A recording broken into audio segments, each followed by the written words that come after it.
Live from FedEx Forum, this is The Odds Couple on YouTube at Grind City Media and the official Grind City Media app.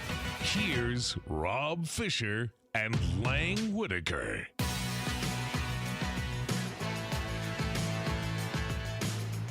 Hello, good people. Welcome to The Odds Couple, Chapter 6, Week 37 of the large program. Glad you are with us here this afternoon. We got a lot to get into today, including looking at some NFL futures this offseason. We'll do that coming up on the show. We got our top five. We got fish nuggets. We got free picks. We got a lot of things going on today. A lot of things to cover. NBA playoffs, NHL playoffs, a little Major League Baseball. Update the soccer. So we're covering it all today here on The Odds Couple. John Roser is in the house. Hello, John Roser. How are you, sir? Hello, Rob Fisher. I'm doing great. I love discussing the NFL and especially NFL futures. Yep. Don't know much about soccer. Inter Milan, though, Yep. heard great match with Barcelona that Inter Amazing Milan match. won Yeah. at the end. Did PSG beat Arsenal? They did. They did. I saw they were up 1-0. I don't know how the game ended, how the match ended. 2-1. 2-1. So we've got PSG, we've got Inter Milan, we've got France, we've got Italy, we've got Europe, we've got a new pope. Things are looking up. That's right. The Pope. We got a new Pope. Things are looking up. Is that right? Bitcoin's back up today. Things are looking up. Lang sent me all the odds for We've the got Pope. an American pope. What? First ever American pope from Chicago, went to Villanova. They're saying this could be good things for the New York Knicks because of all their Villanova guys. Right. Maybe it's good things for the Chicago Bears, for the Chicago Cubs. Could be good things unless they find out that this new pope, he may have some we'll see. You never know with these Chicago, could have some questionable tweets about Aaron Rodgers. Because we know how those Bears fans felt about Aaron Rodgers for all those years. Wow, good stuff. Thanks for the Pope update. Absolutely. No Lang today. They had white smoke this morning. White smoke this meant morning. They had That's the Pope.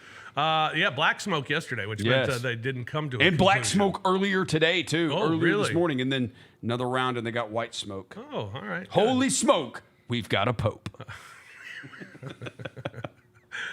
No Lang Whitaker today. No CJ Hurt today. We've brought in a special guest. It is a pleasure to welcome to the program.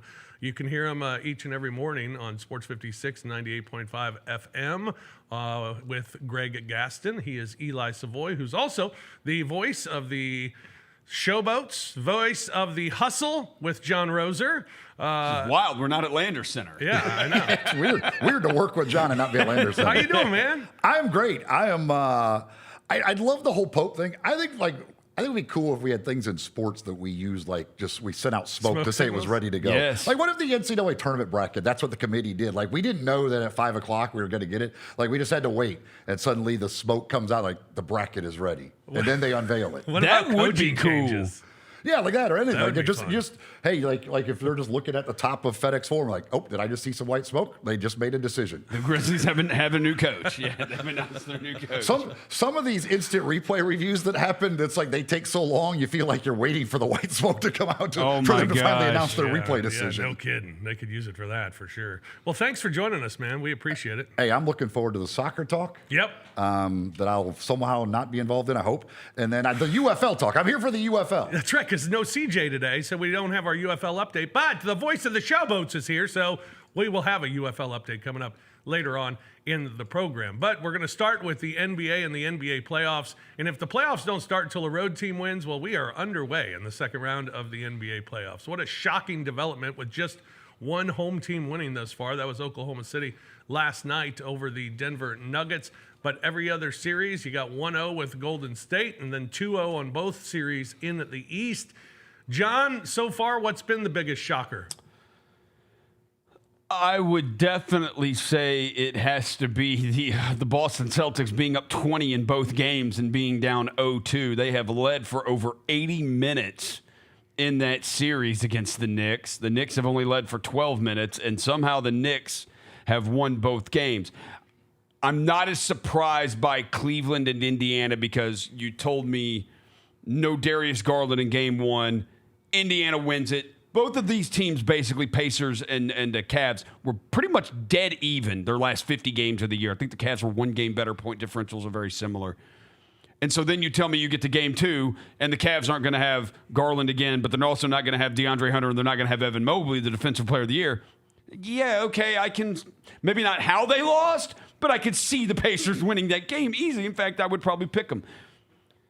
But the Celtics, like, to be up 20 in both of these games, especially because the thing with the Knicks all year has been they got waxed by the Cavs in the regular season. They got waxed by the Celtics in the regular season. They got waxed by the Thunder in the regular season. Like, the top-tier teams in the league, the Celtics, or the Knicks, excuse me, like 0-11 against them all year. So, including getting just destroyed by Boston in the regular season.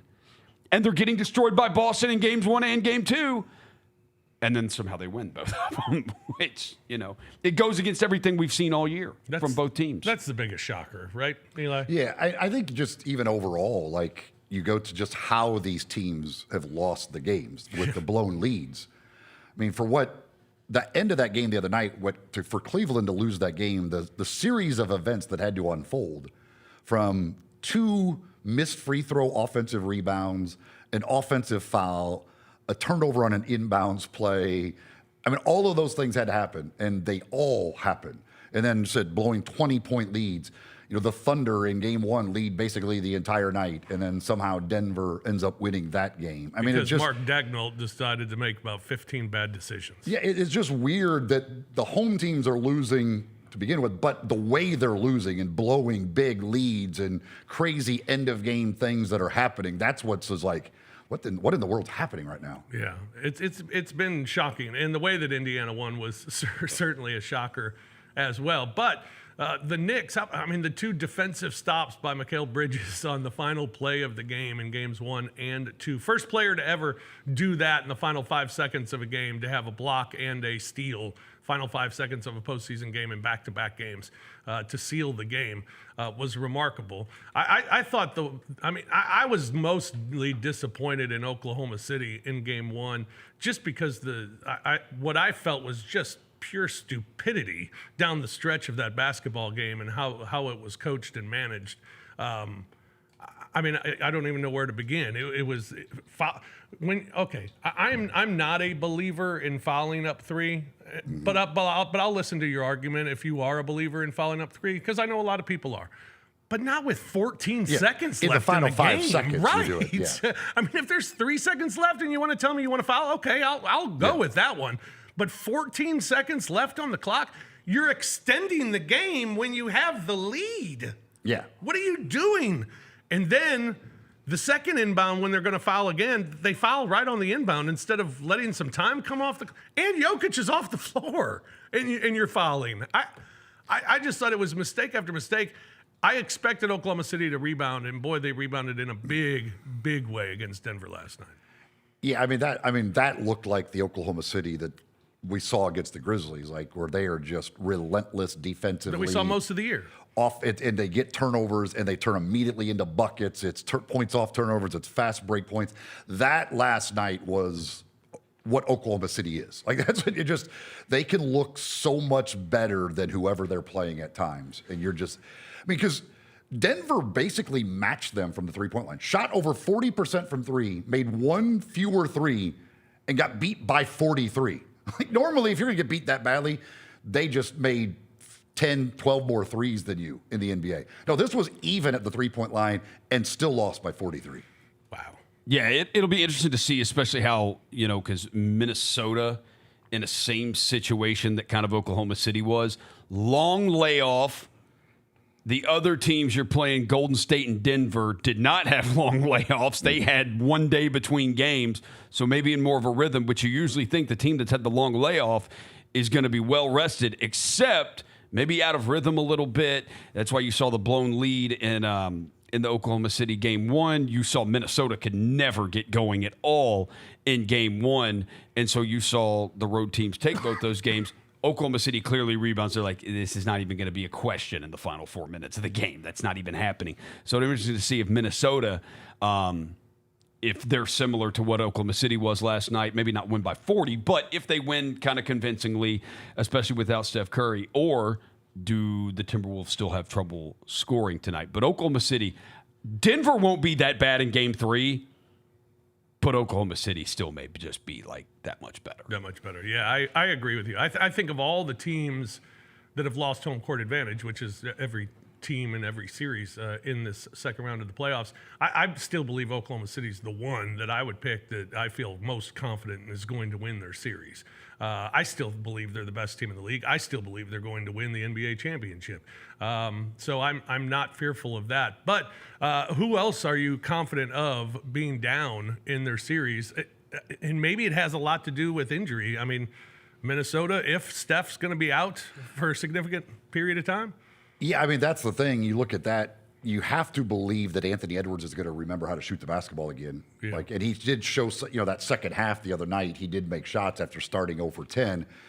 And yeah, without Steph Curry, and we know, it's certainly games 2, 3, and 4 based on what they've said. I would be surprised, honestly, if he probably plays game 5.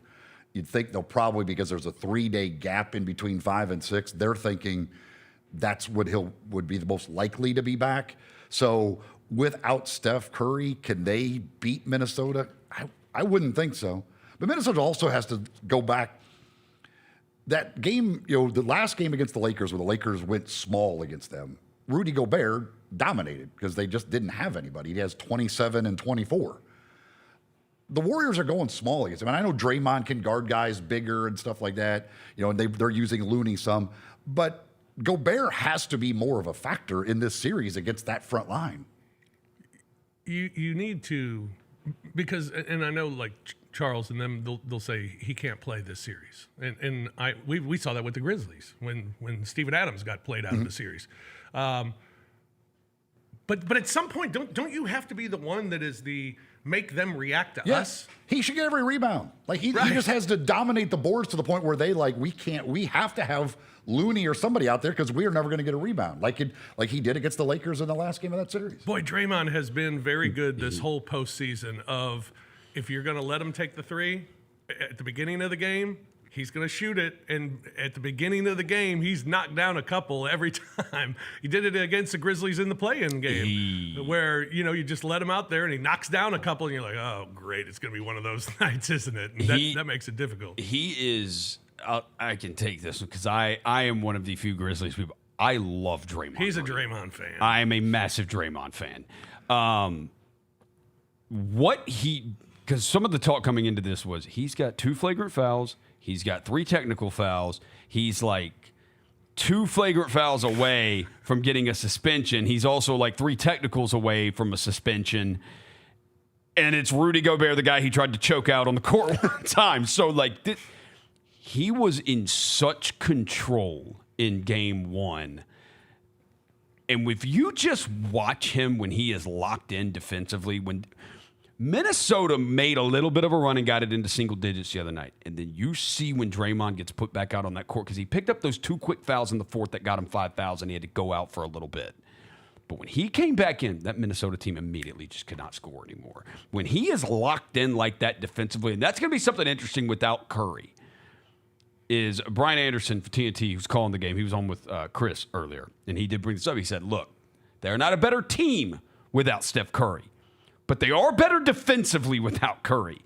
And so they're going to have to try to manufacture the offense unless Jimmy Butler can just go insane. They're going to have to manufacture the offense. But their defense might just be, let's see how their defense looks against Minnesota in game 2. Yeah, that'll be interesting. Also, I think I might be maybe the only person who is offering this take after Boston's game 2 loss to the Knicks.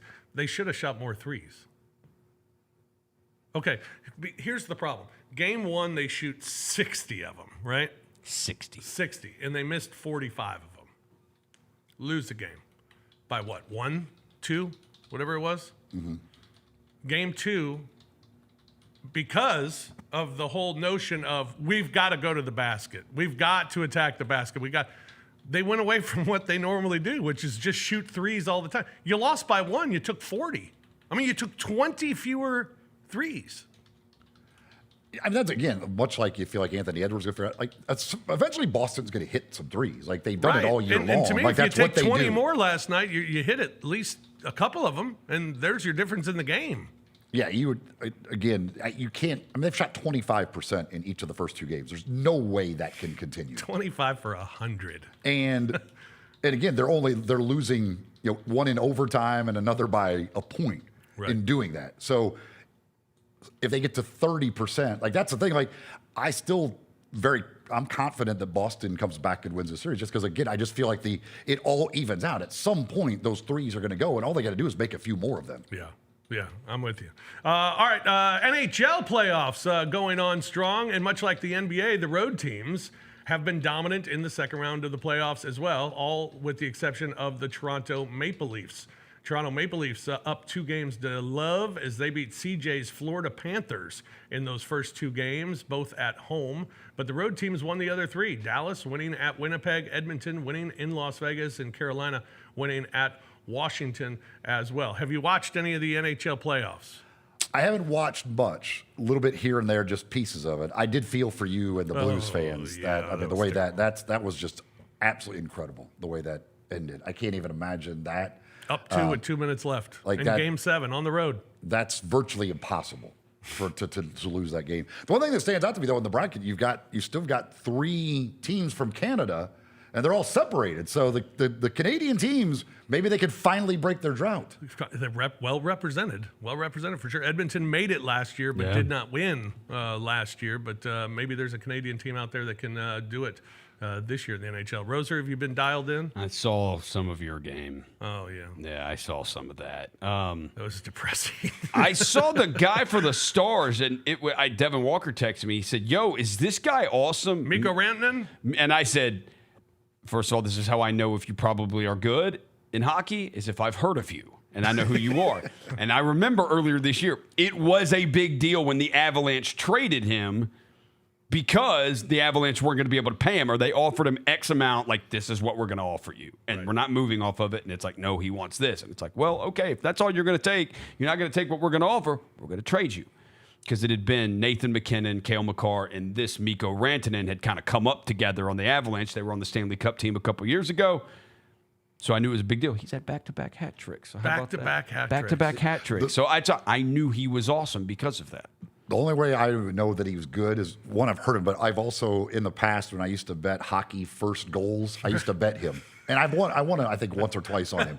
So you got to be good. You got to be good. I only bet on people that I'd heard of, and I was like, this guy, and I won once or twice with him. I think he's got a point in every, the last 12 goals scored for Dallas. That's crazy. He's got 11 points or something like that. And they beat the Avalanche in round 1, right? They beat the Avs in round 1, and as I told you, that before that series was over, a lot of people believed that the winner of Dallas and Colorado, that series, would go on and be your favorite to win the Stanley Cup, and that's exactly what happened. Dallas has moved up a lot when you look at the futures for the NHL and the Stanley Cup winner. Dallas now is the top team for the favorite to win the Stanley Cup this year, and then you see Carolina is second at plus 350 with Edmonton plus 420. Those are all 3 teams. Those first 3 teams are all playing on the road this series. Let's see here. And they're the favorites to win the Stanley Cup. Who is the guy I know that plays for the Hurricanes? Oh, there it is. Oh, Jordan Stahl plays for them? How about that? Man, he is old, 36. Sebastian Aho. Yeah. I know him. Yeah. Yeah, I've heard of him. Winnipeg Jets have awful odds and it's weird because they were the President's Trophy winner this year, the best record in all of the league. But they are the second to last on the list of favorites for the Stanley Cup. All right, some Major League Baseball as well. Your Cubbies, Eli. Eli's a huge Cubs fan. They are doing very well. And when you talk about where they are on the futures, people are excited about this Cubs team right now. Well, the offense has been great. They've played an unbelievably tough schedule to this point, so to have the record they have is pretty impressive. However, there's room for concern. Yeah. You've got Justin Steele out for the year. Shota Imanaga now on the disabled list, at least for a little while. Ryan Presley, the closer who they brought in, had a historically bad outing the other night in an extra inning where he faced 8 guys and all of them scored. And he can't strike anybody out now, which is crazy. He's only struck out 5 guys out of 62 hitters he's faced, which for a closer, that generally doesn't bode well. That's not good. You want strikeouts from your closer? And he's walking more guys than he's ever walked. So, and I just don't know offensively, can Carson Kelly's got a OPS of 1,400. That's obviously not going to continue Pete Crow Armstrong has been unbelievable for the last 3 weeks. I don't know how much, it certainly can't continue to that level. Like, I believe Kyle Tucker can keep it up because he's just that good, but they're getting some unbelievable production out of guys right now. That offense, the one thing they do, they steal bases and they hit home runs. The stolen base part, you believe they can keep that up, and that helps even when the home runs from some of these guys may go away. Atlanta Braves, their odds were better than the Chicago Cubs. Braves are currently under 500. Do you believe that the Braves will be in a playoff spot by All-Star break? I don't know. Because with the start the Mets are off to, the Phillies now are figuring it out, and they've gotten hot. And you look at the NL West and what the Dodgers, Padres, and Giants are doing, right? You're running out of spots. Like, I don't know. Like, they're going to have to pass one of those teams in the East in all likelihood, because I don't know. Those teams in the West don't seem to be slowing down at all. I mean, the West is absolutely brutal. Yeah. Go Giants. Go Giants. They honored my guy Brandon Crawford at a game last week, I think. Oh, nice. Former Cardinal. Yeah. Brandon Crawford. And Rich Aurelia. They should have brought him back, too. Rich Aurelia.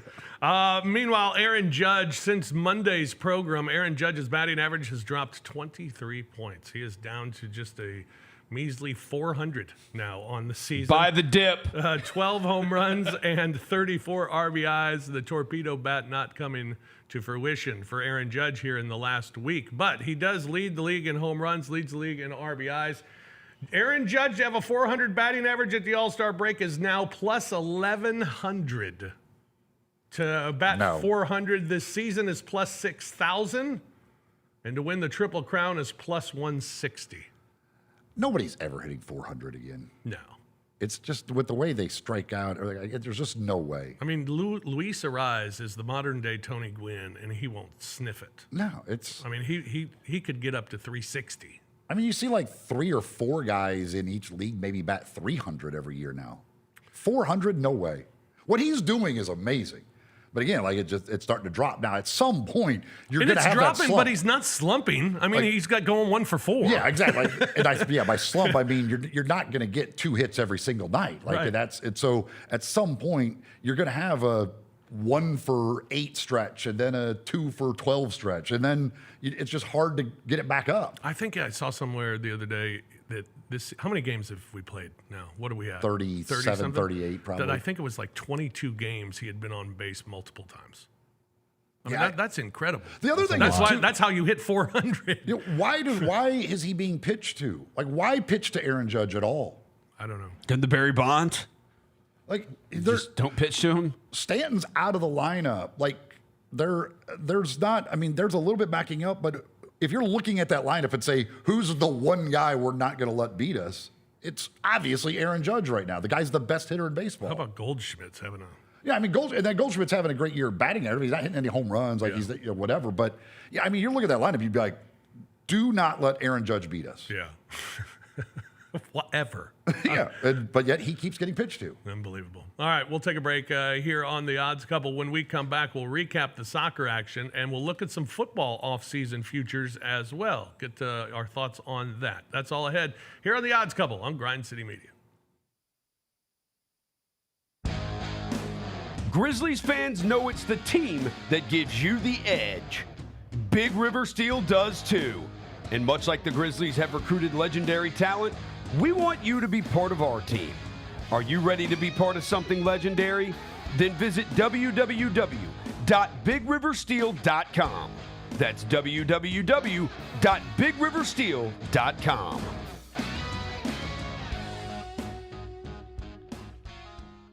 Kroger shoppers and Grizz fans, want exclusive last-minute discounted ticket deals texted straight to you during the Grizzlies 2024-2025 season? Sign up with the new Kroger Buzzer Beater deal. Fans can sign up by texting Grizz to 636-479 or visit your local Kroger store in the Delta Division and scan the QR code. By signing up, you agree to receive recurring automated promotional and personalized marketing text messages from the Memphis Grizzlies. Consent is not a condition of any purchase. Message frequency varies. Message and data rates may apply. Spotify. Grizz Nation gets set for tip-off 1 hour before every Grizzlies home game with The Warm-Up Show. Get the latest news, notes, and analysis live from courtside at FedEx Forum. Who's going to be the tougher team that rebounds and prevents second chance opportunities? Join me, Lang Whitaker, along with Michael Wallace, Jessica Benson, and other personalities from Grind City Media, Memphis, and around the NBA. 1 hour before every home game, live at Grind City Media on X, YouTube, and the official Grind City Media mobile app.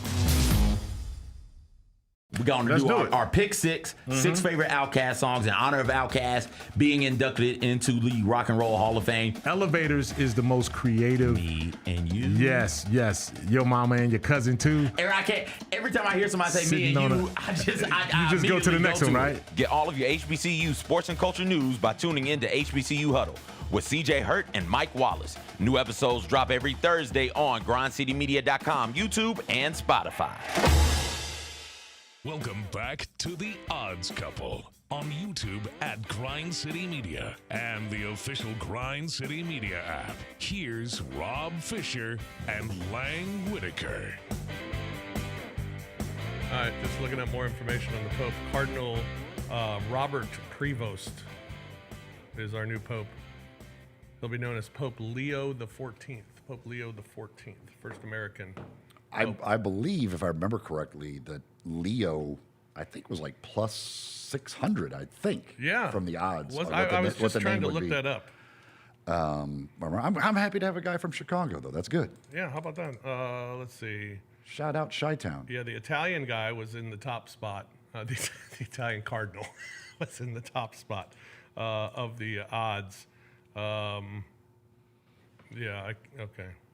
I'll find that at the break. It's the only Cardinals that I like. The only Cardinals you like. Very nice. All right, there was some soccer this week. I don't know if you all Yes, caught there the was. soccer. Yeah, there's It footy. was amazing. Inter Milan against Barcelona, one of the great matches you'll ever see. 4-3 was the score in extra time, and they won. Inter wins the aggregate 7-6.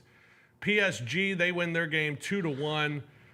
They win their aggregate 3-1. But Inter Milan scored in the 94th minute to tie that game at 3, and then they won in extra time 4-3 to move on. Now the championship will be May 31st. May 31st is just one game, no home and home deal, just one game. May 31st, PSG and Inter Milan. We will have Coach Carl on to discuss. Wait, that was the semifinals, and the final is May 31st? May 31st, yeah. Man, They got to recover, Yeah, man. they get a need recovery long time for the Champions League final. 3-week layoff? Yeah. More than 3 weeks. Yeah, recovery time for these athletes. We wouldn't stand for that in American sports. They take like an extra 2 days to start a series, and like our playoffs, people are like, "What are they doing? Why are they waiting so long to start the next series?" Yeah, it's wild because like the Premier League, like these leagues are over. Like the soccer seat, like it's not like if there's there's not a Premier League team in here, but like if Arsenal had won, like they'd be in the final. Like the Premier League's over, so I mean, why do we have to wait a month before the final? That's crazy. I don't know. It does get it because I get annoyed when like the NBA finals are set and they're like they don't start until like say it's a Thursday and they're like they don't start until a week from Sunday and I'm like why are we sitting around this long waiting on we this? hate when we have layoffs, like, but they don't have to worry about load management. Heck, if you got load management now, like, dude, you don't play for a month. Like, you can go ahead and play this game. Yeah. No load management in Yeah. the Champions League. None at all. The NFL, the National Football League, we are into the off season. And during the off season, well, we start looking at some futures. And now that the draft is over, the futures have kind of settled in as far as conference champions and Super Bowl champions. Let's take a look at the conference champions in both the AFC and the NFC. You got the Baltimore Ravens at the top, along with the Buffalo Bills and Kansas City Chiefs. All three of those very close. And then Cincinnati, Houston, and the Chargers well behind. In the NFC, you have the Eagles, the Lions, and then the Rams, Commanders, and Packers, with the Eagles and Lions kind of separating themselves there as well. Does anything from this list stand out? To me, I guess the thing that maybe stands out to me is that the Washington Commanders are the fourth best odds to win the NFC at plus 950. That's pretty impressive considering, where they were this year, what they're going to do this offseason, what I think they can do this offseason, and what is expected of them next year. That playoff experience for Washington, I think, really bodes well on why people are thinking they could be one of the top teams this year. tells you what they think of Jaden Daniels, obviously, after the year. The Cincinnati at plus 950, you still just feel like they're going to put it together one of these years. But the problem is that top of the AFC is so good with Kansas City, Buffalo, and Baltimore. Like, can Cincinnati make that leap? At those odds, Cincinnati to me is attractive just because you're getting what was a plus 950. That's pretty good for a Joe Burrow led team. Let me take a look at that again. Let me see these numbers again. I want to see these numbers. Let's go back up on. There we go. Man, I will say. Oh, gosh, out of any of those, I hate saying the Rams. I would be a seller on Detroit. I'm a buyer on Baltimore. I'm a buyer on Kansas City. I'm a buyer on the Rams. And, yeah, the Bengals at 950, you just whatever, as long as they can, their defense sucks. But, if it's just even, average, if they have an average defense. If you're giving me Joe Burrow at plus 950, yeah, with the rest of those guys, when the others are, when the third is plus 410 and you're getting plus 950 at the fourth, that's attractive. I don't feel like the Texans are attractive. No, plus 1,300. I'm I don't think they're surprised ready. that they're fifth best. I mean, in the end, I feel like either Baltimore or Buffalo is going to get it done. They have to at some point. I mean, they just have to. They got to figure it out. But again, with the odds, I'd lean more towards Cincinnati. Kansas City's interesting. The Rams I would be scared of because Stafford. Can Stafford continue to stay healthy at his age? Yeah. Their offensive line's gotten better. Their defense got awesome last year. As the year went on, those young players really started getting better. But hope that happens with my team this beat year. The Eagles. I mean, they had the chance to beat the Eagles on the road. They were. I would be a seller on the Commanders. I'll see what Jaden Daniels looks like in year two, but we've seen a lot of these quarterbacks that come back for year two when these defensive coordinators have all off season to work with you to figure something out about you. Let's see how Jaden Daniels looks in year two as it goes along. But the Rams, that defense is going to be strong, and it's going to be about can Stafford stay healthy. Although Nakua had injury issues last year too. Washington could be Houston from last year. Right? They come in, C.J. Stroud, great first year, it just isn't quite the same because, as I said, teams figure things out. Now you've got to adjust and make some changes yourself and figure out. That's a lot to ask out of a second year. And let's see how the Eagles look. Let's see how they look. It's because Mahomes repeated, but we all agree he's one of the all-time greats. It is very difficult to repeat in this league. Even go back to the Super Bowl 2 years in a row. It's not an easy thing to do. And while Jalen Hurts had a great Super Bowl, he's somehow awesome against the Chiefs. Whenever he plays them, I wish my quarterbacks could do that. Somehow he's all I still don't think Jalen Hurts is that great. I don't think he's that great. We don't think Jalen Hurts is a top 5 quarterback in the league, so let's see how the Eagles look, this year. And by the way, other thing I've always said about this Eagles team going into this year, this is for the fantasy football player. Go look at Saquon Barkley's touches last year. Go look at the number. Add them up, receptions, and rushes. Go look at that number. Regular season and playoffs. And then go find the guys that had those kinds of touches in the season and then go look at what they did the year after. I'm not wishing injury on anybody. I'm just saying it kind of happens in the NFL when. Just a little fantasy football warning. Yeah. Yeah. The Eagles are the favorite to win the Super Bowl at plus 650. Those teams that were bunched up at the top of the AFC, they come in second, third, and fourth. Baltimore, Buffalo, and Kansas City all at plus 700, plus 750, and plus 800 respectively. The Lions, the second best odds from the NFC, followed by the Rams, then the Bengals, the Commanders, the Packers, and the 49ers on that list at plus 2,500 as well. I think the Ravens. But let me see. Hang on. Let me see the list. I need more time to go through this here. I think the Ravens are right there. I get the Ravens. I understand the Rams. Green Bay, I trust Jordan Love. Like that's Jordan Love will throw the pick. That man will throw an interception. Like I trusted him last year. I picked the Packers to win the Super Bowl last right year. because you based it off how the Packers ended the season, how they looked in Dallas, and the sneaky underlying thing of that playoff game against San Francisco, where it's like, yo, they should have won that game. Yeah. Why didn't they win that game? Because Jordan Love threw two awful interceptions. Like he threw two bad picks. And so that's the thing that with my team, the Niners, we got to Bosa's there, Warner's there, but we got a lot of new guys on defense. It's going to be, we'll see. The good news is McCaffrey, they say, all clear. Good to go. Good. But no, I would not. I don't really love us there at the Super Bowl. I don't really know about that. The NFL regular season MVP odds kind of reflect what the postseason odds looked like. Lamar Jackson, Patrick Mahomes, Josh Allen at the top. Joe Burrow 4th, Jaden Daniels 5th, followed by Justin Herbert, who is even with Jalen Hurts. Kind of goes to what you were talking about, Roser. That for Herbert, I don't understand those odds for Herbert, quite frankly.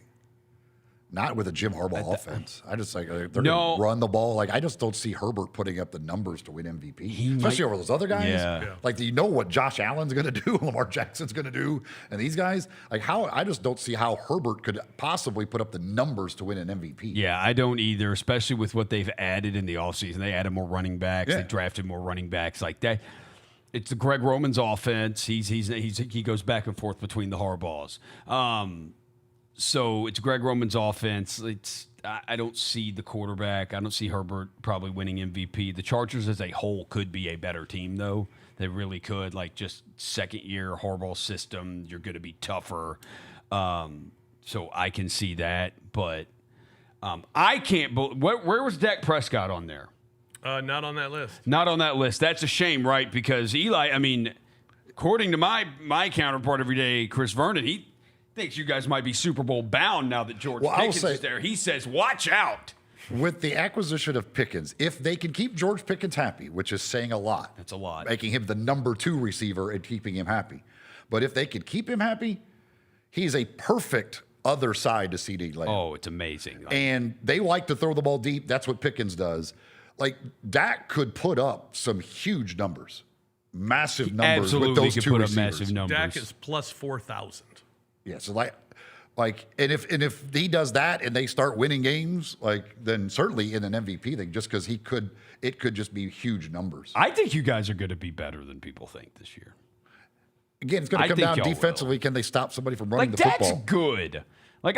Dak's good. Dak's a good quarterback. That's really good. Dak's it's good been at the putting up postseason things. It's not the regular season. He's good at putting stuff. up numbers. He will put up massive numbers. Yeah. All right. Plus 4,000 for Dak to be the MVP. Who knows? I don't know about that. I'm not saying I would. I'm just saying that. I think that Pickens thing is it has a chance to work out beautifully. Really, really good. On the Steelers side of it, I'm like, okay, so you traded for DK Metcalf and now you traded George Pickens. So what's the point? Well, they don't have a quarterback to throw to him anyway. Right? So it's probably going to end up being. Who knows what the Steelers are doing? doing? They just signed Alan Lazard apparently, so it's probably going to be Aaron Rodgers. The first clue that Aaron Rodgers is coming. They don't need white smoke for that. When former Packers start getting signed, that's the white smoke of Aaron Rodgers. If they get Randall Cobb wherever he is, then you know. Randall Cobb. All right, let's get to we'll have more football stuff throughout the summer, so we'll have that for you coming up here on the Odds Couple. But right now, let's get to some fish nuggets. Fish nuggets. All right, you ready? Ready for some nuggets? Love nuggets. Thank you. Since 1997-98, teams are 3-1,640 when trailing by 7+ in the final minute of the fourth quarter or OT. The Pacers have 2 of those wins this postseason. That's incredible. When was the other one? Who do you know who because has it's the third? 97-98 because the Reggie Miller one was like that too, but it was No, the earlier. Pacers have them both this postseason. No, I know, but have it 2. says since 97-98, the teams are 3 and whatever. So Yeah. the Pacers have 2 of them, 2 of the 3. You know who who was the other the one? third is? I don't know. Oh my gosh. I don't know. That's a terrible nugget. It's a different nugget. That's a whole different It's a nugget. whole Sometimes different the nugget. Nuggets get questioned. It's not- It's a whole thing. That's not edible. It's right. not an edible nugget. Jason Tatum has the most 30-point playoff games in the entire NBA since 2020. He's just That's- played, he's just he's played a played lot in of a games. ton of them. They've been in the finals. What? Yeah, the only Twice. who would Conference finals every year. Yeah. who else would like? Yeah, they're like always in the conference finals. Yeah, so I guess that does make sense. Yeah. Luka would be another guess, but I don't know if they've LeBron obviously because these teams are always in the playoffs. Yeah. Jason Tatum. How about that? Steph Curry, meanwhile, Steph has averaged 31.2 points per game in 6 game sevens. He would be another one that I would guess too. Sure. The 30-point games. He's played in a few postseason games Yeah. too. There's only been 3 players to score 75-plus fourth quarter points through their first 7 games of a postseason run since 1997-98. Jalen Brunson this year, Kobe Bryant 2023, or Kobe Bryant 2008, Steph Curry in 2023. That's impressive. Yeah. It's also impressive is Donovan Mitchell. Donovan Mitchell of the Cleveland Cavaliers has now 8 consecutive game ones with 30-plus points. It's the longest streak in NBA history. Now there you go. You just chalk it up. Game 1, it's 30. 30, yeah. So keep that in mind next game 1. Nikola Jokic has now scored 20-plus points in 25 consecutive road playoff games. Longest streak by any NBA player since Michael Jordan did so 37 straight times from 1990 to 1995. Anytime you're in a category where Michael Jordan is the only other player, you know you're doing Yeah. something. Usually pretty good. just tip your hat. Say, I mean, that's just incredible. watching them and watching this series and knowing that your 2 MVP candidates are in this series. Whoever wins the MVP is fine, but Jokic is the best player on the planet. Yeah. Right? All He around, should win MVP. He's not going to, but he should. all around what he does. Yeah, it's ridiculous. The way the percentages that he shoots from 3, everything, the triple doubles. It's amazing the numbers he puts up. He has no All-Star and no other All-NBA player with him. Like it's Hasn't had one. Yeah. That's amazing. Yeah. President's Trophy winners, that's in hockey, had lost 4 straight Game 7s until the Winnipeg Jets knocked off the Blues in double overtime. They scored the latest game-tying goal in a Game 7 in NHL history. Down 2 with 2 minutes left, they score with 1.4 seconds left and take it to double overtime and beat the Blues. Yay. All right, and Why were the Jets so awesome this year? Like what? I don't know, Where and did that come from? they are second worst on the odds. Yeah. Which doesn't make sense, but they had the best record in all of the NHL this year. President's Trophy winner. Yeah. Why did the Stars and the Avalanche play each other in the first round? That makes no sense. They're second and third, and is it just because? Okay, whatever. I have no idea how they do their playoff. Yeah, I don't know how they don't do either. it in hockey. I don't either. I need my Penguins to get good. Here's a fun NFL draft note to leave you with. Ready for this? There have been 232 consecutive rounds with at least one SEC player selected. The most recent round without an SEC player was the second round in 1993. That's insane. Every round. That is insane. You would think there would be like a 7th round where all the SEC guys have already been taken. Like They're there's no- gone. So there's nobody. Like you just. Yeah. Who cares? That's a good nugget. Thanks. That That is is a great nugget. great nugget. Yeah. I'm That's surprised the way last better time than your other one that you didn't even have the answer I'm surprised to. the last one was the 2nd round. I would have thought that would have been like a 6th or 7th round. Like the idea that they didn't. Why was nobody drafted in the 2nd round that year? in Bad the year SEC? for the SEC in 93, apparently. All right, we'll take a break here on the Odds Couple when we come back. We got free picks. We got our top 5. Oh, a doozy of a picks. top 5 today as well. Plus, we'll look at some of the action coming up tonight. So that's all ahead here on the Odds Couple on Grind City Media.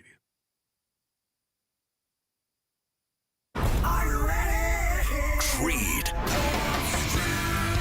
By overwhelming demand, the Summer of '99 tour returns. July 27th, FedEx Forum. With special guests 3 Doors Down. And Mammoth WVH.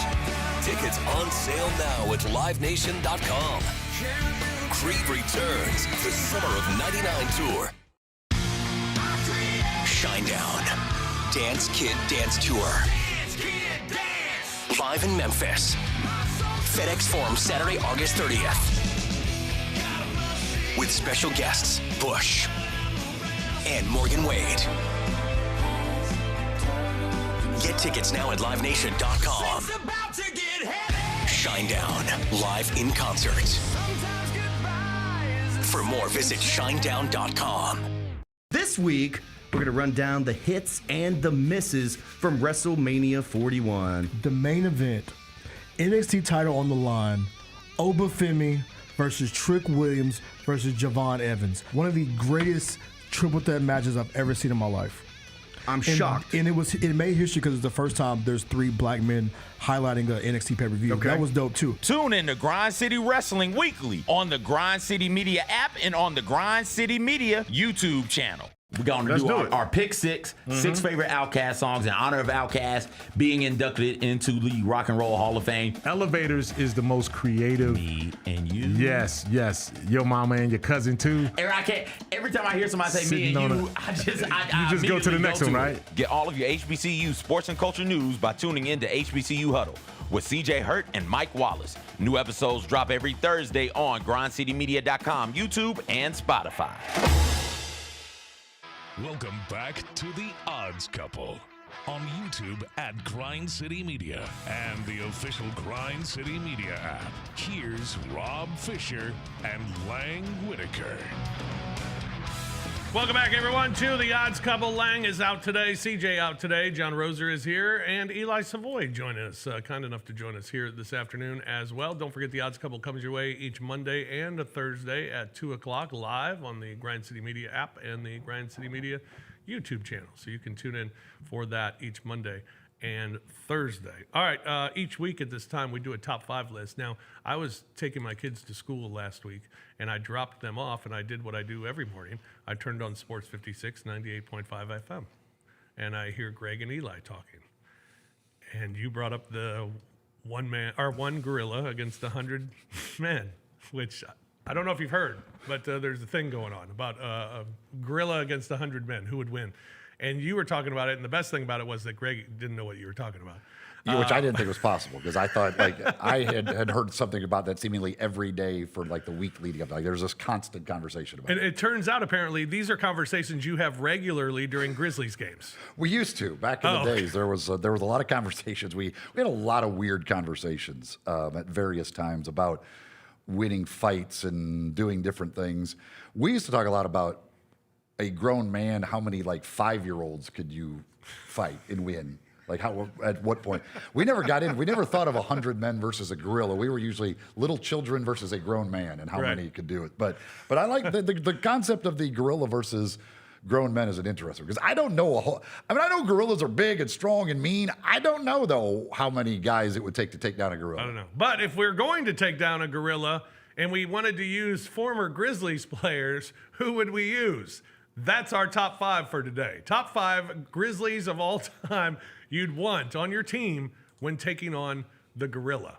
That's really hard to put all of that on a list.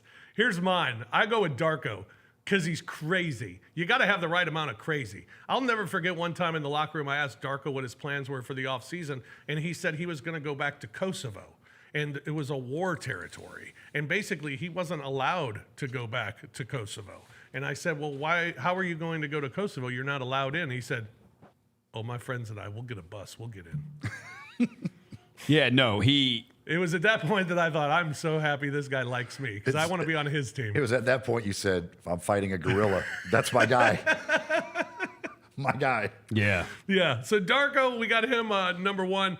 Going with Steven Adams, number 2. Just big old Steve-O is perfect for this task. James Johnson, a little bit of crazy, toughest guy in the NBA, possibly, arguably. We'll go with him. 4, I'm going with Birdman. I think the gorilla would be thrown off by the tattoos.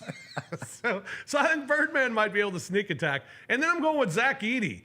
You need big. You need huge. Zach Edey's huge. And Zach Edey's got a little mean to him as well. So I'll go with those are my 5. Roser, who you got today?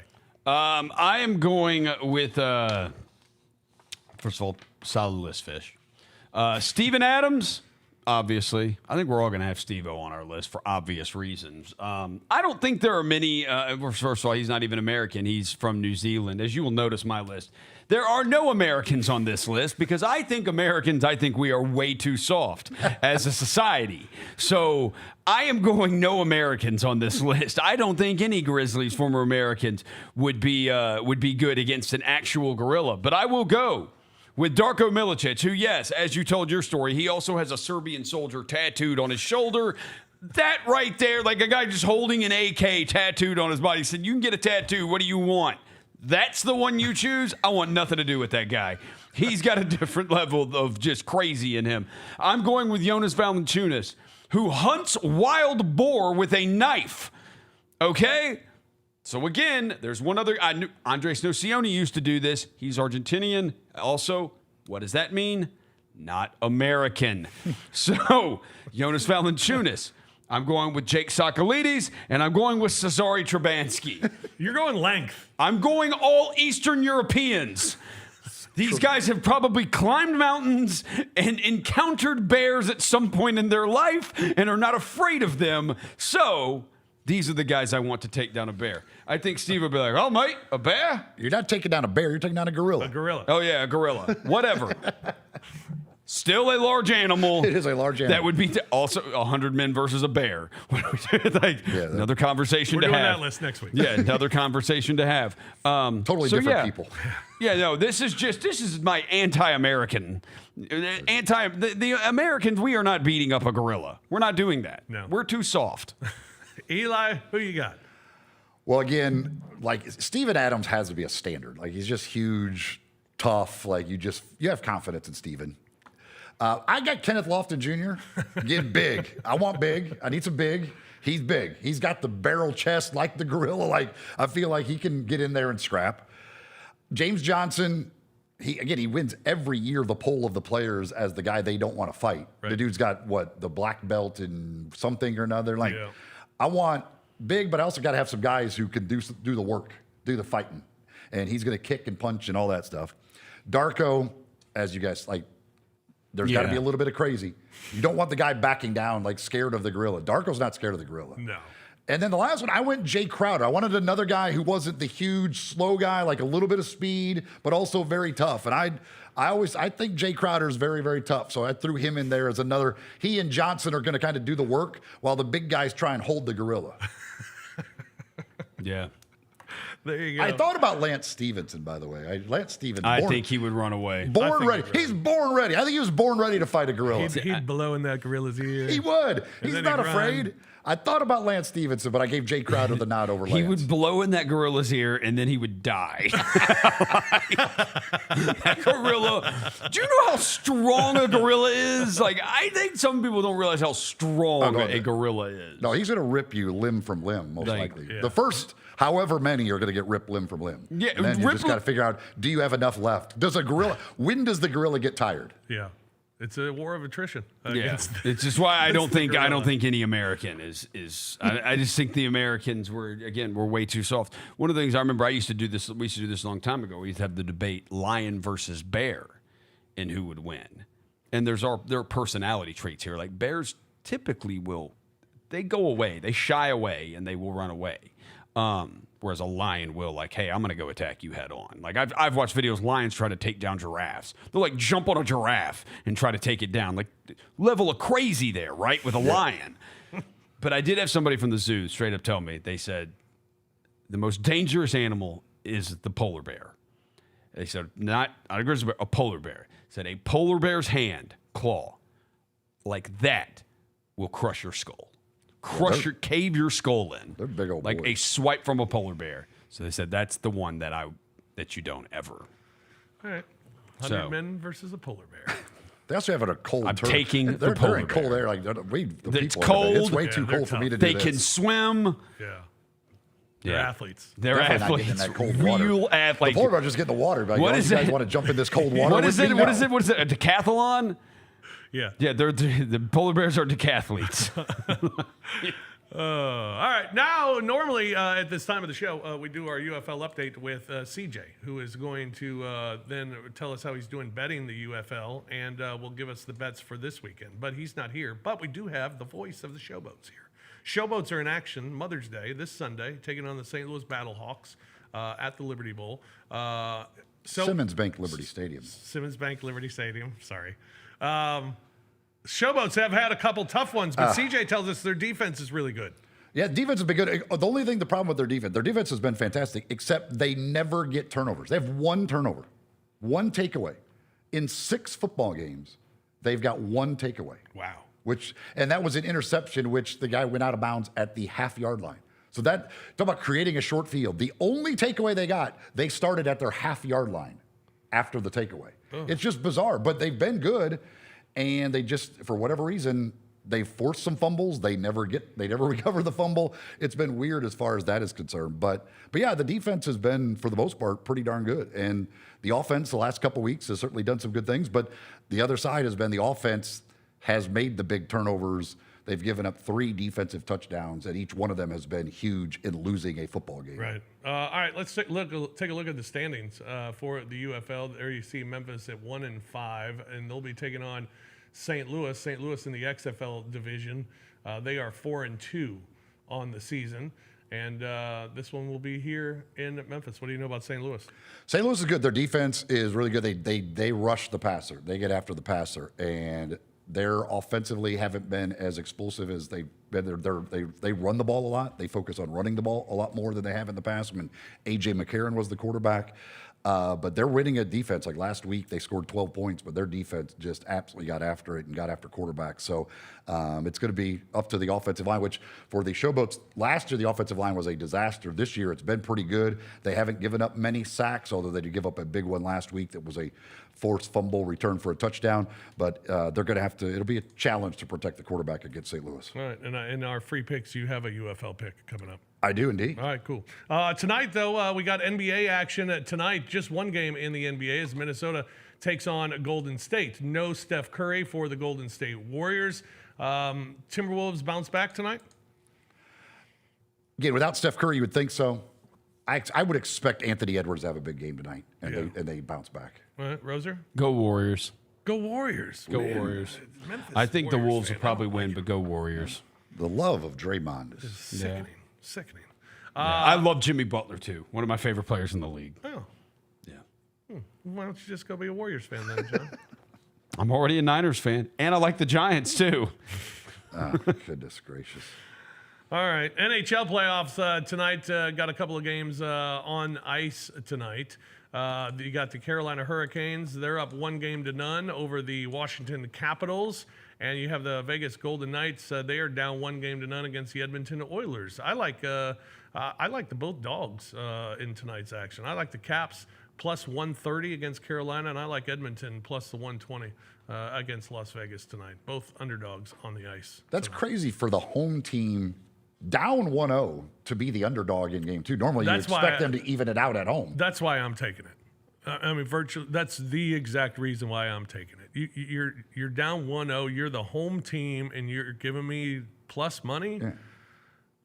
I mean, these NBA ones, the teams when they've lost at home this game 2, they've all been like 10-point favorites. Right. They're huge favorites because they figure you're going to even it out. You're the better team. Yeah, exactly. So yeah, I'm with you.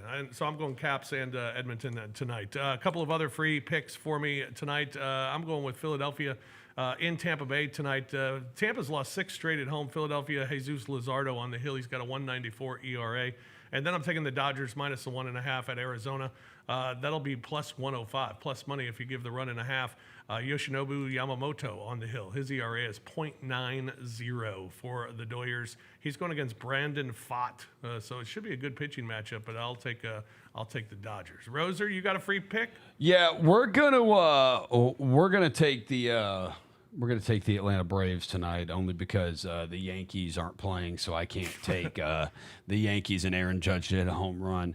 I'm not allowed to parlay that together. I have just seen this, that the Pope is a Cubs fan, has been confirmed, is a Cubs fan. It's our year. It is our year. No. They've got to get things to happen, and that Pope needs to be singing the seventh inning stretch at Wrigley Field. They're certainly throwing out a first pitch. There were many years. I don't think that's not as with famous. with the Pope hat on? But that is something. But I don't think that's not the thing at Wrigley Field. First pitch is a big deal everywhere else. Wrigley Field, it's about singing the seventh inning stretch. All right, we'll sing with the hat on. There have been many years where I thought it was going to take divine intervention for the Cubs to win a World Series. So now we actually have it. All right, you got a free pick? I do. First of all, I love your Philadelphia pick tonight. Although I would throw in Kyle Schwarber home run because the ball flies out of that park, Steinbrenner, their temporary field. And Pepio, who's going for Tampa Bay, has given up multiple home runs in each of his last 3 home starts. Schwarber hits home runs all the time. I think Schwarber goes deep tonight, but I do like Philadelphia. This weekend, Showboats on Sunday. Last week, they set the over-under for passing yards for Showboat starting quarterback Dresser Wynn at 170. Way too low. I don't know where they'll set it. It's not out yet. They'll have it on Sunday. Anything under 200, take the over all day long. They got Dawood Davis, who was an all-league receiver last year, back from injury. He'll be playing his first game of the season. In Noel Mazzoni's offense, they like to go deep. They'll take deep shots with Dresser Wynn. I think they'll hit 1 or 2 of those. Plus, they throw a lot of little screen passes and things, which against that St. Louis pass rush will probably be their running game. He's gone over 200 yards each of his first 2 starts. I think he goes over 200 easily Sunday. All right, so if it's anywhere under 200, take that over. And I can't imagine they're going to jump it up that high. I'm guessing it's probably a 175. Maybe they bump it up a little bit to like 175. Yeah. All right, there you go. A couple of winners for you this week and tonight and this weekend as well. That's going to do it for us here on The Odds Couple. We thank you for joining us here this afternoon. Don't forget, we're back with you again on Monday at 2 o'clock live on the Grind City Media app and the Grind City Media YouTube channel. Yes, Rose? No, we're going to go tomorrow night, Friday. Line's not out yet, but we're just going to go ahead and do it. We're going to go parlay an Aaron Judge, Brent Rooker home run. We're going to parlay. Aaron Judge, A's Brent and Rooker. Yankees play late tomorrow night in Sacramento. If you want to go another on the Schwarber homer, if you want to get crazy and really throw in Brandon Lowe for Tampa Bay with a home run, he's like plus 800. He could really bump that up. Oh, he could really bump that up. All right, there you go. That's going to do it for The Odds Couple. Thanks for joining us here today. For Roser, for Eli Savoy, thank you for joining us, Eli. We appreciate it. Enjoyed it. I'm Rob Fisher. Thanks for joining us here today. We'll talk to you again on Monday here on The Odds Couple, right here on Grind City Media.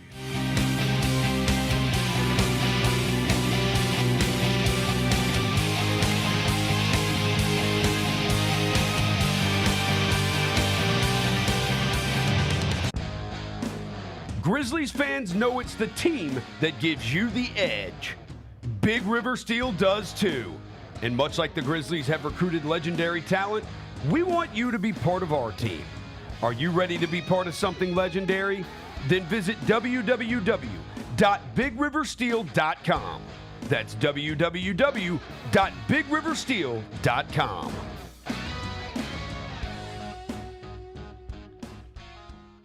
Kroger shoppers and Grizz fans, one exclusive last-minute discounted ticket deals texted straight to you during the Grizzlies 2024-2025 season. Sign up with the new Kroger Buzzer Beater deal. Fans can sign up by texting Grizz to 636-479 or visit your local Kroger store in the Delta Division and scan the QR code. By signing up, you agree to receive recurring automated promotional and personalized marketing text messages from the Memphis Grizzlies. Consent is not a condition of any purchase. Message frequency varies. Message and data rates may apply. Grizz Nation gets set for tip-off 1 hour before every Grizzlies home game with the warm-up show. Get the latest news, notes, and analysis live from courtside at FedEx Forum. Who's going to be the tougher team that rebounds and prevents second chance opportunities? Join me, Lang Whitaker, along with Michael Wallace, Jessica Benson, and other personalities from Grind City Media, Memphis, and around the NBA. 1 hour before every home game, live at Grind City Media on X, YouTube, and the official Grind City Media mobile app.